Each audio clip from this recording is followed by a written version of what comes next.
Chapter 32. After these things, and the establishment thereof, Sennacherib, king of Assyria, came and entered into Judah, and encamped against the fenced cities, and thought to win them for himself. And when Hezekiah saw that Sennacherib was come, and that he was purposed to fight against Jerusalem, he took counsel with his princes and his mighty men to stop the waters of the fountains which were without the city, and they did help him. So there was gathered much people together, who stopped all the fountains, and the brook that ran through the midst of the land, saying, Why should the kings of Assyria come and find much water? Also he strengthened himself, and built up all the wall that was broken, and raised it up to the towers, and another wall without, and repaired Millo in the city of David, and made darts and shields in abundance. And he set captains of war over the people, and gathered them together to him in the street of the gate of the city, and spake comfortably to them, saying, Be strong and courageous, be not afraid nor dismayed for the king of Assyria, nor for all the multitude that is with him, for there be more with us than with him. With him is an arm of flesh, but with us is the Lord our God to help us, and to fight our battles. And the people rested themselves upon the words of Hezekiah king of Judah.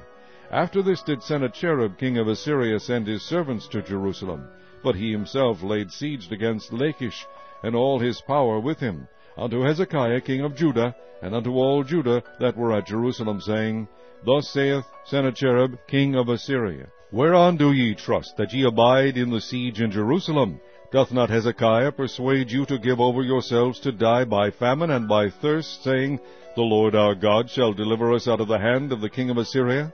Hath not the same Hezekiah taken away his high places and his altars, and commanded Judah and Jerusalem, saying, Ye shall worship before one altar, and burn incense upon it? Know ye not what I and my fathers have done unto all the people of other lands? Were the gods of the nations of those lands any ways able to deliver their lands out of mine hand? Who was there among all the gods of those nations that my fathers utterly destroyed, that could deliver his people out of mine hand, that your God should be able to deliver you out of mine hand? Now therefore let not Hezekiah deceive you, nor persuade you on this manner, neither yet believe him, for no God of any nation or kingdom was able to deliver his people out of mine hand, and out of the hand of my fathers. How much less shall your God deliver you out of mine hand? And his servant spake yet more against the Lord God, and against his servant Hezekiah. He wrote also letters to rail on the Lord God of Israel, and to speak against him, saying, As the gods of the nations of other lands have not delivered their people out of mine hand, so shall not the God of Hezekiah deliver his people out of mine hand. Then they cried with a loud voice in the Jews' speech unto the people of Jerusalem that were on the wall, to affright them, and to trouble them, that they might take the city. And they spake against the God of Jerusalem, as against the gods of the people of the earth, which were the work of the hands of man. And for this cause Hezekiah the king, and the prophet Isaiah the son of Amoz, prayed and cried to heaven. And the Lord sent an angel, which cut off all the mighty men of valor, and the leaders and captains in the camp of the king of Assyria. So he returned with shame of face to his own land.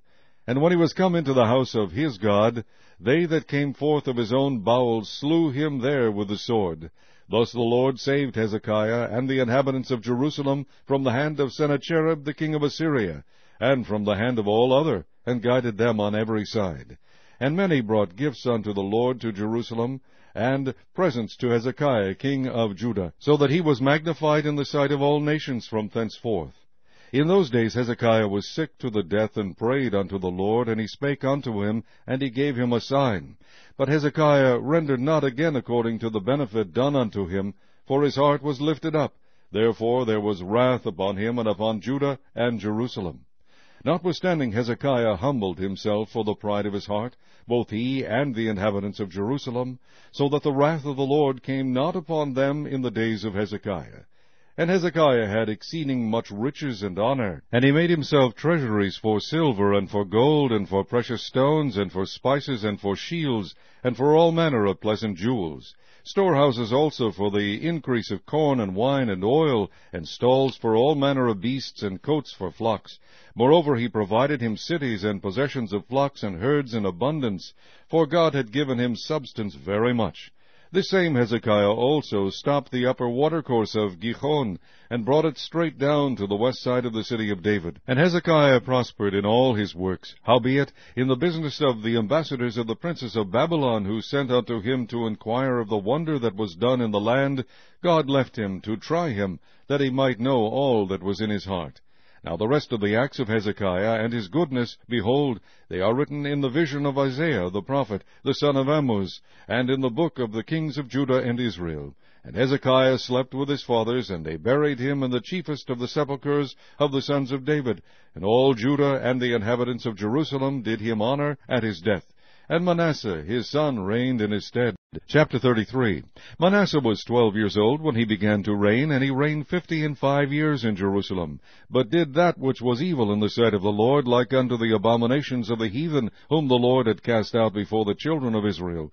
For he built again the high places which Hezekiah his father had broken down, and he reared up altars for Baalim, and made groves, and worshipped all the host of heaven, and served them.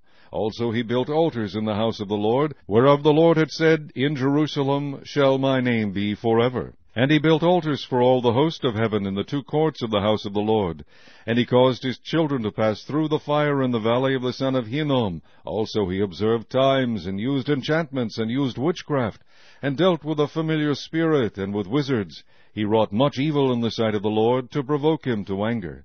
And he set a carved image, the idol which he had made, in the house of God, of which God had said to David and to Solomon his son, In this house and in Jerusalem, which I have chosen before all the tribes of Israel, will I put my name forever. Neither will I any more remove the foot of Israel from out of the land which I have appointed for your fathers, so that they will take heed to do all that I have commanded them, according to the whole law, and the statutes, and the ordinances by the hand of Moses. So Manasseh made Judah and the inhabitants of Jerusalem to err, and to do worse than the heathen whom the Lord had destroyed before the children of Israel. And the Lord spake to Manasseh and to his people, but they would not hearken. Wherefore the Lord brought upon them the captains of the host of the king of Assyria, which took Manasseh among the thorns, and bound him with fetters, and carried him to Babylon. And when he was in affliction, he besought the Lord his God, and humbled himself greatly before the God of his fathers, and prayed unto him. And he was entreated of him, and heard his supplication, and brought him again to Jerusalem into his kingdom. Then Manasseh knew that the Lord he was God.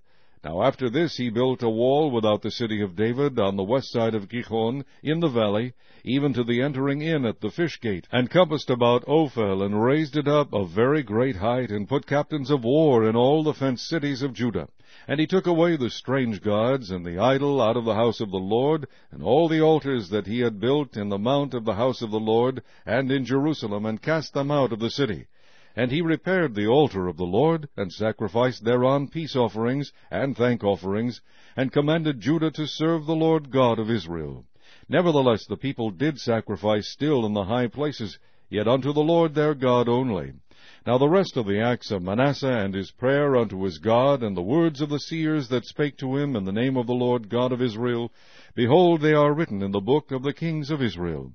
His prayer also, and how God was entreated of him, and all his sins, and his trespass, and the places wherein he built high places, and set up groves and graven images before he was humbled, behold, they are written among the sayings of the seers. So Manasseh slept with his fathers, and they buried him in his own house, and Amon his son reigned in his stead. Amon was 22 years old when he began to reign, and reigned 2 years in Jerusalem. But he did that which was evil in the sight of the Lord, as did Manasseh his father. For Amon sacrificed unto all the carved images which Manasseh his father had made, and served them, and humbled not himself before the Lord, as Manasseh his father had humbled himself. But Amon trespassed more and more, and his servants conspired against him, and slew him in his own house. But the people of the land slew all them that had conspired against King Amon, and the people of the land made Josiah his son king in his stead.